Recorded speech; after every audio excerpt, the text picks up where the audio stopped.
Messi, Neymar, Ronaldo ACL, hamstring, meniscus এই injuries গুলোতে ভুগে। এসিএল এর জন্য আপনাকে অপারেশন করাতে হবে। মেনিসকাস যদি ফেটে গেল তো লাইফস্টাইল মডিফিকেশন করার পরে কখনো কখনো ঠিক হয়, otherwise you have to plan for surgery. প্রথম পোস্টার হচ্ছে নামাজ পড়া। যখন আপনার হাঁটুর মধ্যে খুব বেশি ব্যথা হবে বা কোমরে ব্যথা হবে তো আপনি চেয়ারে বসেও আপনি নামাজ পড়তে পারেন। ডে কেয়ার রোবোটিক নি সার্জারিস এটা কিভাবে সম্ভব? নি রিপ্লেসমেন্টটাকে আজকের দিনে এত অ্যাডভান্স হয়ে গেছে, যেটা আগে 7 দিন হসপিটালে থাকা দরকার ছিল আগে 7 ঘন্টাতে হয়ে যায়। জিম করলে সত্যি হাঁটু নষ্ট হয়? এসিএল ইনজুরির পর আবার আগের মতো খেলাধুলা করা সম্ভব? প্রতিদিন কতক্ষণ হাঁটলে হাঁটুর জন্য সবচেয়ে উপকার হয়? হাঁটার মতন খুব ভালো এক্সারসাইজ কিছু নেই, যত হাঁটতে পারেন।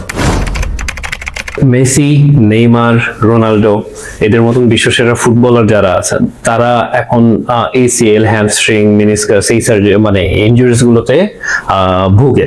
সো এখন দেখা যায় যে এই ইনজুরিজ গুলোর প্রবণতাটা অনেক বেড়ে গেছে। So as a sports injury specialist, so আপনার কি মনে হয় যে এই জায়গায় কি কারণ হতে পারে যে তারা এই জিনিসগুলোতে আসলে বেশি সাফার করতেছে?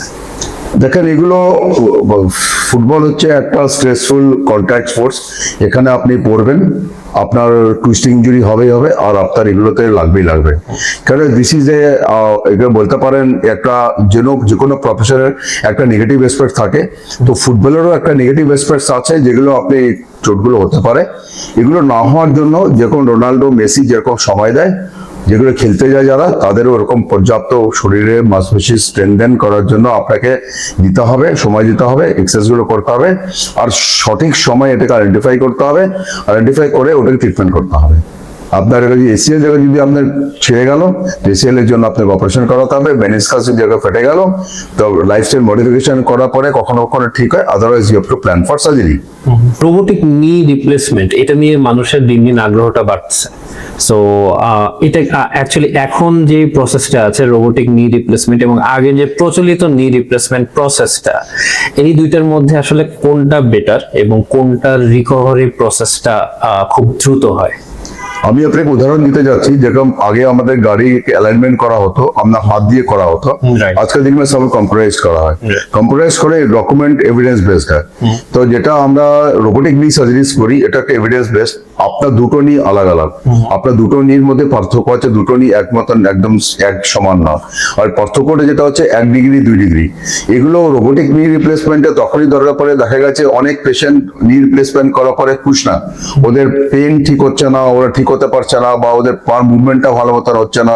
এগুলো না হওয়ার কারণ হচ্ছে আপনার যেটা ইমপ্লান্ট পজিশন, এই পজিশনের মধ্যে এক্স্যাক্টলি যেটা হওয়া উচিত ওটা হয়নি। এই জন্য হয়নি কেন, সঠিকতা অনেক সময় আমরা ম্যানুয়াল সার্জারি ওটা করা একদমই অসম্ভব। এই জন্য আমাদের রোবটকে সাহায্য নিতে হয়। রোবট আমাকে এক্স্যাক্টলি বলে যে ওর ইমপ্লান্ট গুলোর সঠিক পজিশন কি হবে। দেখা গেছে যে ইমপ্লান্ট যখন সঠিক পজিশনে হয় তখন আপনার রিকভারি অনেক ভালো হয়, মাসেলসটাকেও অনেক কম ছেঁড়াছাটি করা হয়, আর রিকভারি সেই জায়গা হওয়ার জন্য আপনার পার মুভমেন্ট লচিলাপন যেটাকে বলে আর কি, মানে স্মুথনেস খুব ভালো স্মুথ হয়ে যায়। আর আপনার কোনো মিনিমাম ফিজিওথেরাপি বা ফিজিওথেরাপি দরকারও পড়ে অনেক সময়, পেশেন্ট নিজের থেকে এক্সারসাইজ করে ঠিক করতে পারে। Okay, so this is the actually pros of this surgery. কিন্তু যদি আমি কনসের কথা চিন্তা করি যে robotic knee replacement can go wrong sometime, বা এরকম কি মানে or it is fully precise যে ইট উইল বি ওকে? দেখেন, আমি বলি আমি হচ্ছে গ্লোবাল প্রক্টর নি সার্জারির জন্য। আমি পৃথিবীর প্রথম রোবোটিক অ্যাসিস্টেড ক্রুশিয়াল ট্রেনিং নি রিপ্লেসমেন্ট করেছি। আমি যে রোবোটিক অ্যাসিস্টেড যে অ্যাক্টিভ রোবটের আমি অনেকগুলো জায়গার আমি কোম্পানির আমি রোবটটাকে বাড়াতে হেল্প করি। আমাদের যেতে আমি ভারতবর্ষে মিশো এক রোবট আছে, আমি পার্ট অফ দ্য R&D। তো যেটা দেখা গেছে আমি গত 2021 থেকে এখন পর্যন্ত অ্যারাউন্ড 6-7,000 সার্জারিজ আমি রোবোটিক আর্ম অ্যাসিস্টেড করেছি আমি, এন্ড এভরিথিং ইজ পারফেক্ট। ঘটনা হচ্ছে আপনাকে প্রথমে রোবোটিক সার্জারিজ করার আগে বেসিক সার্জারিজ খুব ভালো জ্ঞান হতে হবে, আর আপনাকে খুব ভালো মতন আপনাকে ট্রেনিং নিতে হবে। আবার যদি প্রপার ট্রেনিং নেওয়া যায়, রোবট সার্জারির মতন সাকসেসফুল সার্জারিজ কোনো সার্জারিজ নেই। কিন্তু আপনাকে রোবট ইউজ করার আগে আপনাকে ট্রেনিং নিতে হবে, রোবটের সম্বন্ধে আপনাকে ভালো মতন ট্রেন্ড হতে হবে। আর যদি রোবট সার্জারিজ ভালো মতন করা যায়, এর সাকসেস রেট 100%। স্যার, আমরা সবাই জানি যে ওজন মানে আমাদের যে ওয়েটটা, বডি ওয়েটটা হাঁটুর জন্য, স্পেশালি হাঁটুর জন্য অনেক বেশি ক্ষতিকর। সো যখন কারো এই ওজনের কারণে হাঁটুর খুব বড় রকমের ক্ষতি হয় এবং সেক্ষেত্রে নি রিপ্লেসমেন্ট ইন সাম কেসেস প্রয়োজন হয়ে যায়। যদি ফর এক্সাম্পল আমি যদি বলি যে হাঁটুর ওজনটা মানে সরি বডির ওজনটা যদি কেউ কমায় নিয়ে আসে, তো সেই ক্ষেত্রে কি নি রিপ্লেসমেন্ট না করেও কি মানে বেঁচে থাকা যায় বা হচ্ছে যে সার্ভাইভ করা পসিবল হবে কিনা? দেখেন আমি বলি, আপনার যে ওজন যেটা বলছেন আপনি, ওজনটা নির্ভর করে আপনার হাইট কত। একটা বডি মাস ইন্ডেক্স বিএমআই বলে, এই বিএমআইটা আপনার 25 থেকে 28-এর মধ্যে হওয়া উচিত। তো আপনার হাইট হিসাবে আপনার একটা ডেফিনিট যদি ওয়েট হয় কোনো প্রবলেম নেই। কিন্তু দেখা গেছে যে আপনার ওবেস বলি আপনার 30+, মরবিড ওবেস বলি 40+। যখন আপনার বিএমআই 40+ হবে তখন দেখা গেছে আপনার শরীরের মধ্যে হাঁটু ছেড়েও আপনার কোমরের মধ্যেও আপনার ফারাক পড়বে। কেন দেখেন, আপনার শরীরে যে ওজনটা হওয়া উচিত ছিল ওর থেকে অনেক বেশি ওজন হয়ে গেছে। বেশি ওজন হওয়ার জন্য ডেফিনেটলি ওটার লোড আপনার হাঁটুর মধ্যে কোমরের মধ্যে আসবে। এখন ঘটনা হচ্ছে আপনার এই দুটো অবস্থার মধ্যে কাটলেজের ড্যামেজ কতটুকু হয়েছে। আবার কাটলেজ ড্যামেজ আবার বেশি হয়নি তাহলে আপনি ওয়েট যদি কম করেন তাহলে আপনার হাঁটুর ব্যথার মধ্যে লাভ হবে। কিন্তু যদি কাটলেজ ড্যামেজ হয়ে গেছে ওই ক্ষেত্রতে ওজন কম করলেও আপনার কিন্তু লাভ হবে না। আপনার কাটলেজ ড্যামেজ আগে হয়ে গেছে তো আপনাকে নি রিপ্লেসমেন্ট করে প্ল্যান করতে হবে, তারপরে আপনি ওয়েট কম করার জন্য আপনাকে প্ল্যানিং করতে হবে। ওজনের সাথে আরেকটা জিনিস যেটা হচ্ছে 40 বছর পরে মানে যদি কেউ 40 আপ হয়ে যায় বয়সের দিক দিয়ে, তখন দেখা যায় যে তখন মানুষজন দ্বিধায় থাকে যে অ্যাকচুয়ালি কি করলে বডি ফিট থাকবে। লাইক আমি জিম করব, আমি হাঁটবো, না আমি দৌড়াবো, নাকি আমি সাইকেল চালাবো। অ্যাকচুয়ালি কোন প্রপার এক্সারসাইজটা আফটার 40 আমাদের বডির জয়েন্ট গুলোকে মানে নিরাপদ রাখে? দেখেন আমি বলতে যাচ্ছি, আপনি খুব ভালো কোশ্চেন জিজ্ঞেস করেছেন। আমি কেন আমাদের এখন লাইফ এক্সপেক্টেন্সি অনেক বেড়ে গেছে। আগে আমরা 60 বছরকে বুড়ো বলতাম, আজকাল আমি 80 বছরকে 60 বছর বলা হয়। আমার লাইফ এক্সপেক্টেন্সি অনেক বাড়ার জন্য আমাদের এক্সপেকটেশন অনেক বেড়ে গেছে। আমি সমস্ত পৃথিবীর মানুষকে বলি 40 বছরের আগের থেকেই আমাদের শরীরের জন্য সময় দেওয়া উচিত, যেটা আমি আমাদের ভাষাতে হেলথ ইনভেস্টমেন্ট বলি। হেলথ ইনভেস্টমেন্ট করা খুবই দরকার, কারণ হেলথ ইনভেস্টমেন্ট আগে আমি করি তো আমাদের শরীরটাকে আমি খুব ভালো মতন মাসেলস গুলো, স্ট্রাকচারস গুলো, আমার শরীরের মধ্যে অর্গানস গুলো খুব ভালো কাজ করবে। সবচেয়ে বেস্ট যেটা হচ্ছে চলা, পায়ে চলার মতন এক্সারসাইজ কিচ্ছু নেই যতদিন আপনি ব্রত চলবেন। আমরা চলা অনেক কম করার জন্য দেখা যাচ্ছে আমাদের ওজন বাড়ছে, আমাদের নি তাড়াতাড়ি খারাপ হচ্ছে, বা আমাদের বাকি কোমরের মধ্যে প্রবলেম হচ্ছে। যত চলতে পারেন, হাঁটার মতন খুব ভালো এক্সারসাইজ কিচ্ছু নেই। যত হাঁটতে পারেন, মনে করেন আপনার পায়ের মধ্যে ব্যথা আরম্ভ হলো, সেই ক্ষেত্রে হাঁটাটা কম করে আপনি সাইকেল চালাবেন। কেন হাঁটতে বেশি গেলে আপনার লাচ আসবে, লাচ আসলে আপনার কোমর খারাপ হতে পারে। তো হাঁটা ততদিন পর্যন্ত খুবই ভালো যতক্ষণ পর্যন্ত আপনার পায়ের মধ্যে ব্যথা হয়নি বা আপনার লাচক না আসে নেই। আগে যেখানে আমার লাচ নিয়ে চলছেন সেই ক্ষেত্রে চলাটা কম করবেন, then you shift to the cycling আপনি টিল লাস্ট ব্রিথ করতে পারেন। আমি আপনাকে বলবো যে মানুষটা ডেইলি আধা ঘন্টা সাইকেল চালায় তার নি কোনোদিন খারাপ হবে না। Cycling is the best ever exercises. আর আপনি জীবনের আখরি শ্বাস পর্যন্ত আপনি সাইক্লিং করতে পারেন। সাইক্লিং এর মতন ভালো এক্সারসাইজ কিছু নেই যেটা আপনার নন ওয়েট বেয়ারিং, হাঁটুর আশেপাশে মাংসপেশিগুলোকে খুব ভালো রাখবে, কোমরটা খারাপ হবে না। আর আপনি আপনার হাঁটুটাকে খুব ভালো থাকার জন্য আপনার যেটা লুব্রিকেন্ট বলে ওটাকে, লুব্রিকেন্টটা সাফিসিয়েন্ট হবে, তো আগে গিয়ে আপনার নি রিপ্লেসমেন্টের সম্ভাবনা অনেক কম হয়ে যাবে। তো আমি কি বললাম, প্রথমে আপনি খুব হাঁটবেন, হাঁটা যদি আপনার ব্যথা হয় তখন আপনার সাইকেল চালাবেন। আর কিছু জিনিস আপনার কিছু পোস্টার আছে বয়সের সঙ্গে সঙ্গে এগুলোকে অ্যাভয়েড করা উচিত। সবচেয়ে প্রথম পোস্টার হচ্ছে নামাজ পড়া। এটা দেখেন আমি বলছি এগুলো সব ইনসানই সব বানিয়েছে, মানুষই আমাদের সব করেছে। ও আল্লাহ কোনোদিন বলেনি আপনি পোস্টারে সবার নাম নেন। আমি বলি শরীরের কষ্ট করে এরকম কোনো করা উচিত না যেটাতে আমাদের আগে গিয়ে শরীরের কষ্ট বাড়ে। তো আমি চাই যে যখন আপনার হাঁটুর মধ্যে খুব বেশি ব্যথা হবে বা কোমরে ব্যথা হবে তো আপনি চেয়ারে বসেও আপনি নামাজ পড়তে পারেন। সবচেয়ে পহলে আপনার নামাজ পড়ার তরিকাটা চেঞ্জ করতে হবে। সেকেন্ড হচ্ছে আপনি নিচে বসা, কারণ আমাদের দেখা গেছে এশিয়ান কান্ট্রিজে আমাদের খুব নিচে আসন করে বসা বা উকু মেরে বসা, যেটা আমরা বলি একদম ডুবিয়ে বসা, এই দুটো জিনিস আপনাকে ছাড়তে হবে। থার্ড জিনিস হচ্ছে আপনার সিঁড়ি উপর নিচে করা। দেখা গেছে যেগুলো করলে আমাদের হাঁটুর মধ্যে স্ট্রেস বেশি আসে, হাঁটু খারাপ হওয়ার চান্স বাড়ে। যখনই আমার হাঁটু খারাপ হয় আমি যেটা লাস্ট নিয়ে চলি কোমরও খারাপ করে দেয়।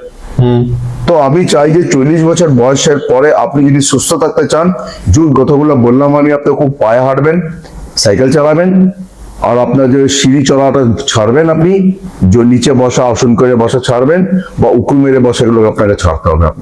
সুইমিং করা খুব ভালো, সাঁতার কাটার মতন এক্সারসাইজ কিছু নেই, খুব ভালো এক্সারসাইজ সুইমিং করা বা জলের মধ্যে চলা, এটাও খুব ভালো এক্সারসাইজ, এগুলো করতে পারে না।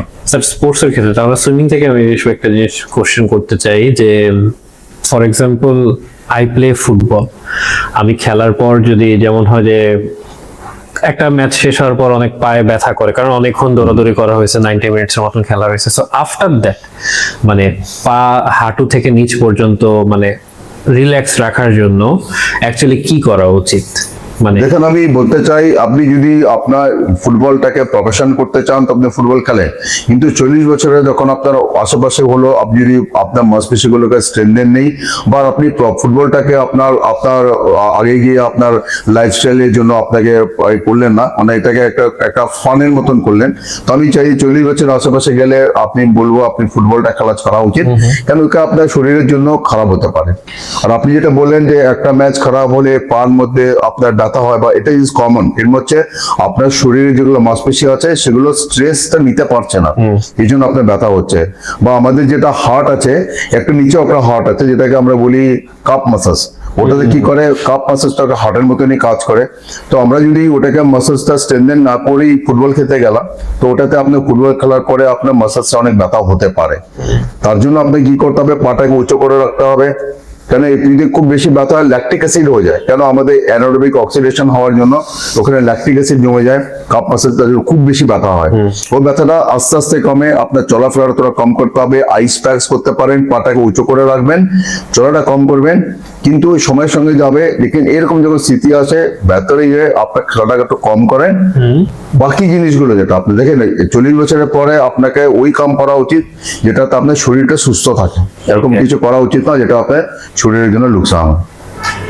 ওকে স্যার, হাঁটুর থেকে বেলা আপনার যে পোর্শন গুলো আপনি বললেন, আচ্ছা অনেকে যেটা হয় যে হাঁটুতে হঠাৎ হঠাৎ শব্দ হয়, প্লাস হচ্ছে সিঁড়ি ভাঙতে কষ্ট হয়, বসা থেকে উঠতে সমস্যা হয়, সো এগুলো তো আসলে আর্লি আর্থ্রাইটিসের একটা লক্ষণ।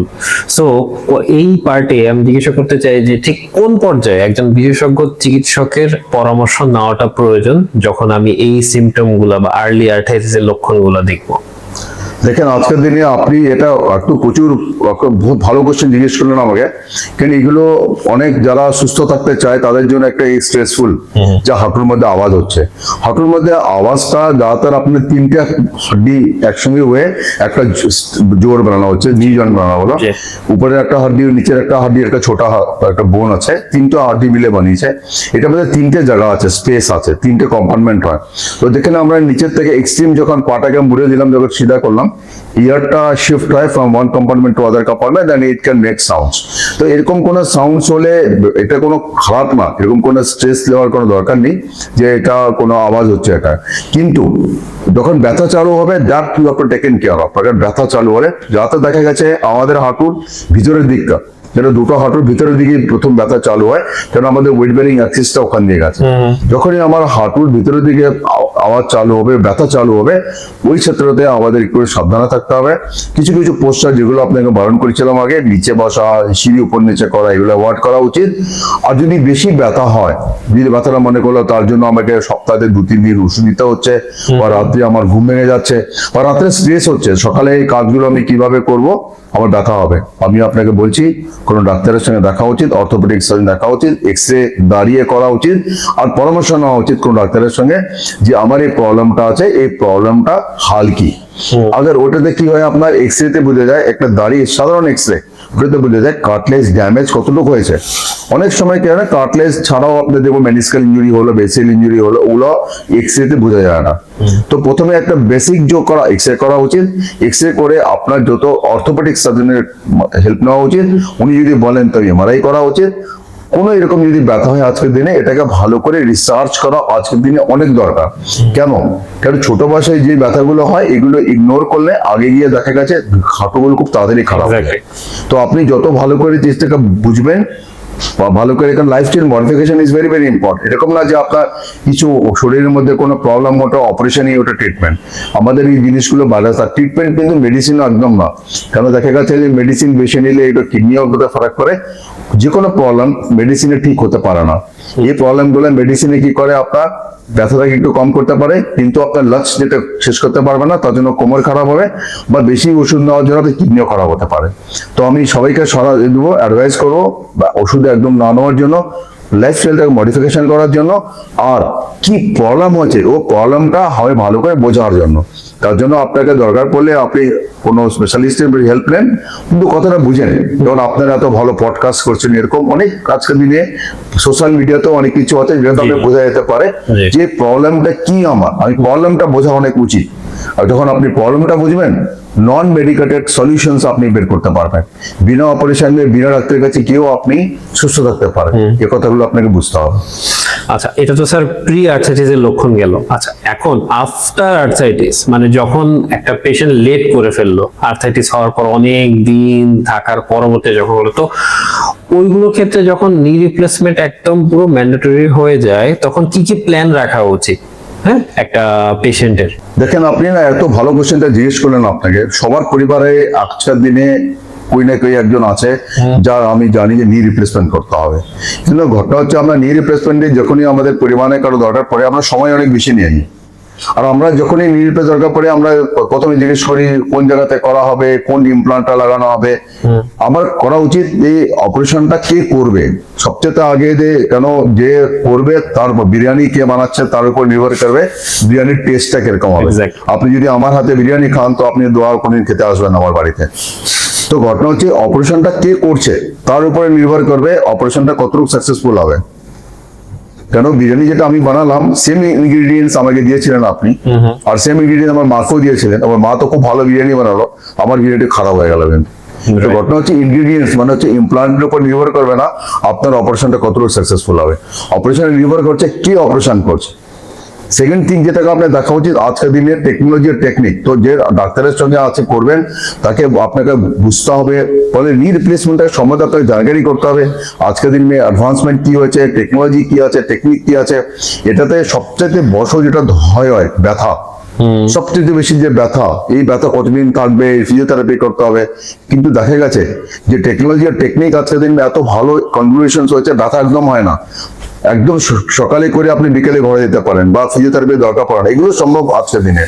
কিন্তু এগুলো তখনই আপনি খুঁজে বের করবেন, তখন আপনার খুঁজতে আরম্ভ করবেন। আপনি যদি হসপিটালে খুঁজে না কোন দেশে গিয়ে অপারেশন করাবেন খোঁজেন, তাহলে রং ওয়েজ। আপনাকে হসপিটালে যাওয়ার দরকার নেই, আপনাকে প্রথমে জিজ্ঞেস করতে হবে কোন ডাক্তার আমাকে অপারেশন করবে। ওই ডাক্তারের কাছে যেতে হবে, আপনাকে কথাটা বুঝতে হবে আমি কোনটা টেকনোলজি ইউজ করবেন, আপনি কোনটা টেকনিক ইউজ করবেন। That is very important, rather than কোন কোম্পানির ইমপ্লান্ট ইউজ করা হবে। সো আমি যদি একটু মানে সাম আপ করি, ইউর রেফারিং যে actually implant is not the main thing. Actually এখানে আমাদের কোন ডক্টর সার্জারি করছেন এবং কি টেকনোলজি ইউজ করতেছেন, that should be the main priority before having the need. Biryani বানাচ্ছে কে? হ্যাঁ, রাঁধুনি আমাকে খবর করতে হবে। বিরিয়ানি কোথায় বেচছে, বিক্রি করছে, ওই জায়গার দরকার নেই। আমি হসপিটালে বা কান্ট্রিতে আমার কোনো দরকার নেই, বিরিয়ানি বানানোওয়ালাকে চাই আমায়।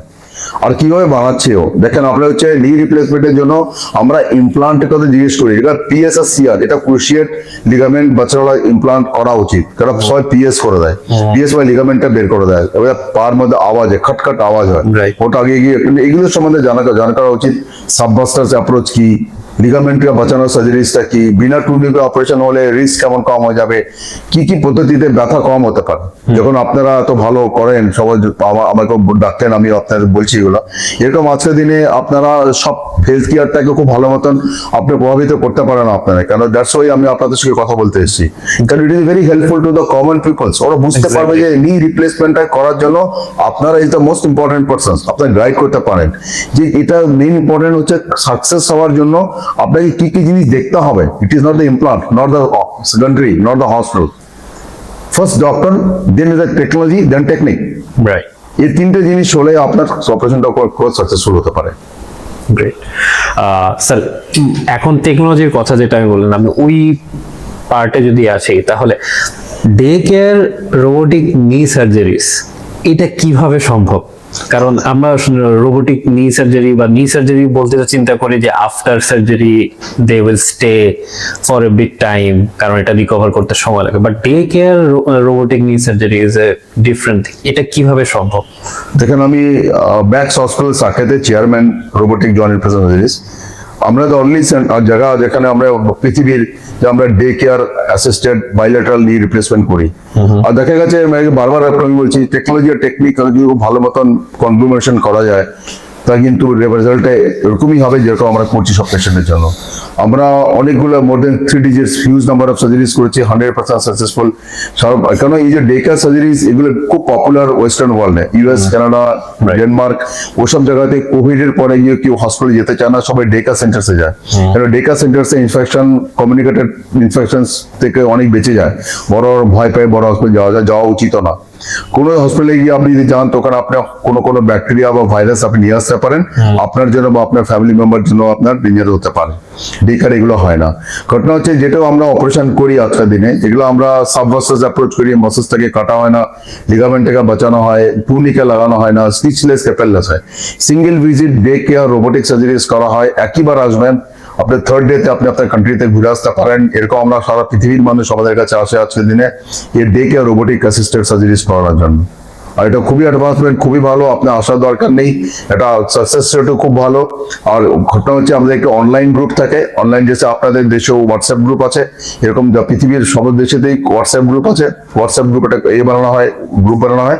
গ্রুপের সঙ্গে আপনি কানেক্টেড থাকবেন। আপনার যে কোনো সম্ভাবনায় যে কোনো প্রবলেম হলে আপনি আমাদের সঙ্গে কানেক্ট হতে পারেন, কথা বলতে পারেন, আমরা আপনাকে হেল্প করবো। কিন্তু আপনাকে কোনো হসপিটালে যাওয়া দরকার নেই, চাই আমাদের হসপিটাল বা যে কোনো হসপিটালে যাওয়া দরকার নেই। তো যেগুলোতে রিসেন্ট অ্যাডভান্সমেন্ট আজকের দিনে, আমি কি বললাম, নি রিপ্লেসমেন্টটাকে আজকের দিনে এত অ্যাডভান্স হয়ে গেছে, যেটা আগে 7 দিন হসপিটালে থাকা দরকার ছিল, আগে 7 ঘন্টাতে হয়ে যায়। কিন্তু আপনি যখন এগুলোর সম্বন্ধে জানাজানি করবে, চেষ্টা করবেন, খুঁজবেন, আপনারা যেরকম পডকাস্ট করছেন এগুলো শুনবেন, তখন আপনি বুঝতে পারবেন যে অ্যাডভান্সমেন্ট কি আজকের দিনে। কেন আপনারা সবাই আজকাল স্মার্টফোন ইউজ করি, আমরা ছোট ফোন ইউজ করি না। নেই, আমরা আজকে অ্যাডভান্সমেন্ট আমরা বলছি। আমরা আজকাল সবাই আমরা অটোমেটিক গাড়ি ইউজ করতে চাই, ম্যানুয়াল গাড়ি ইউজ করতে চাই না। কারণ যে ম্যানুয়াল গাড়ি ছেড়ে অটোমেটিক এসে সে কোনোদিন ম্যানুয়াল চালাবেই না। তো দিস অ্যাডভান্সমেন্ট। তো যেগুলো যত আপনি অ্যাডভান্সমেন্টে যাবেন, অ্যাডভান্সমেন্ট হামেশা ভালোর জন্য হয়, এটাকে আপনি একসেপ্ট করতে হবে, বুঝতে হবে। যত আপনি অ্যাডভান্সমেন্টে যাবেন, দেখা গেছে রেজাল্ট খুব ভালো হয়। আচ্ছা, জিম করলে সত্যি হাঁটু নষ্ট হয়? না। ওকে, হাঁটুতে শব্দ হলে কি সবসময় চিন্তার বিষয় এটা? না। আচ্ছা, ক্যালসিয়াম সাপ্লিমেন্ট কি সবার খাওয়া উচিত? একদম উচিত না। মেনিসকাস ইনজুরি হলে কি সব সময় অপারেশন লাগে? একদম না। এসিএল ইনজুরির পর আবার আগের মতো খেলাধুলা করা সম্ভব? একদম যেতে পারে। ওকে, এই বিষয়ে আমি ক্লারিফাই করি স্যার। এসিএল ইনজুরির পর যদি আমি খেলাধুলা করতে চাই, যদি এগেইন ওই জায়গায় যদি আমি আর্টিফিশিয়াল গ্রাফট ইউজ করি। আচ্ছা, রোবোটিক নি রিপ্লেসমেন্ট কতদিন ভালো থাকে? যতদিন পেশেন্ট বেঁচে থাকবে। Okay, it depends on the implant or not? না, টেকনোলজি এন্ড টেকনিক। ওকে, প্রতিদিন কতক্ষণ হাঁটলে হাঁটুর জন্য সবচেয়ে উপকার হয়? একদম কুঞ্জুসি করবে না, যত হাঁটতে পারে হাঁটে, মানে আনলিমিটেড যতটুকু আমার বডি করতে পারে স্যার, মানে ইয়ে করে tolerate. Okay sir, thank you for being here. It was a pleasure to meet you, and it was a master class of robotic knee replacement. So Dr. Sujoy Bhattacharya, Max Saket থেকে আপনি আমাদের অফিসে এসেছেন for this podcast. So it's been a pleasure for us. So sir, আপনি যদি আপনার ব্রিফটা একটু যদি দিতেন, যে আমরা এতক্ষণ ধরে যে নি রিপ্লেসমেন্ট নিয়ে, রোবোটিক নি রিপ্লেসমেন্ট নিয়ে কথা বললাম, সো আপনার একটা ছোটখাটো যদি ইন্ট্রোডাকশন আমাদের সাথে একটু শেয়ার করতেন। আমি সুজয় ভট্টাচার্য, আমি লাস্ট 2 ডিকেডস থেকে 20 বছর হয়ে গেল আবার জয়েন্ট রিপ্লেসমেন্ট সার্জারিজ করতে হয়। আর আমি এখন 100% রোবট অ্যাসিস্টেড সার্জারিজ করি। বর্তমানে আমি ম্যাক্স সাকেত হসপিটালে as a chairman and chief robotic surgeon কর্মরত। আর ওখানে আমার কাছে 5টা রোবট আছে, যেটা আমরা সব সার্জারিজ আমরা রোবট দিয়ে করা হয়। আর আমি বলতে যাচ্ছি যে আমার কাছে হিউজ এক্সপিরিয়েন্স আছে। আমি এখন প্রক্টর, যে রোবোটিক সার্জারিজে আমি পৃথিবীর থেকে আসে আমার কাছে রোবট শেখার জন্য। আর আমি চাই যে রোবট সার্জারিজ খুব প্রপাগেট হোক, আর পৃথিবীর যে কোনো মানুষেরই সার্জারি যে হয় রোবট অ্যাসিস্টেড হোক, এই আমার ইচ্ছা। Thank you, sir, for being here. It was a pleasure to meet you and have you in our office. Thank you. নমস্কার, আসসালামু আলাইকুম। আমি doctor Sujoy Bhattacharya, working as a robotic joint replacement surgeons in Max Hospital, Saket. আমি গত 20 বছর ধরে আমি joint replacement সার্জারিস করছি, আর সিন্স 2021 আমি absolutely robotic assisted joint replacement করি। আর আমি হচ্ছে বেসিক্যালি নি হিপ এর প্রাইমারি অ্যান্ড রিভিশন সার্জনস। তো আমি ভারতবর্ষে আর সমস্ত পৃথিবীর কান্ট্রিজ থেকে অনেক পেশেন্টের অপারেশন করি। বাংলাদেশের অনেক পেশেন্টের সঙ্গে আমি বহুদিন ধরে জড়িত। আপনি যদি আমার সঙ্গে যোগাযোগ করতে চান তো হেলথ এক্সপার্ট যে ঢাকা আছে ওর থ্রুতে আমার সঙ্গে যোগাযোগ করতে পারেন। হেলথ এক্সপার্ট হচ্ছে আমাকে পেশেন্ট তক পৌঁছানোর জন্য হেল্প করে ওরা, আর ওদের থ্রুতে আমি অনেক পেশেন্টকে অপারেশন করেছি and they are working very good. আর আমি আল্লাহর কাছে প্রার্থনা করি যে হেলথ এক্সপার্ট খুব ভালো মতন করুক, আর পুরো বাংলাদেশের পেশেন্টে খুব ভালো ট্রিটমেন্ট দেওয়ার জন্য ও যেটা চেষ্টা করছে সেটাকে আরো ভালো করে করার চেষ্টা করুন।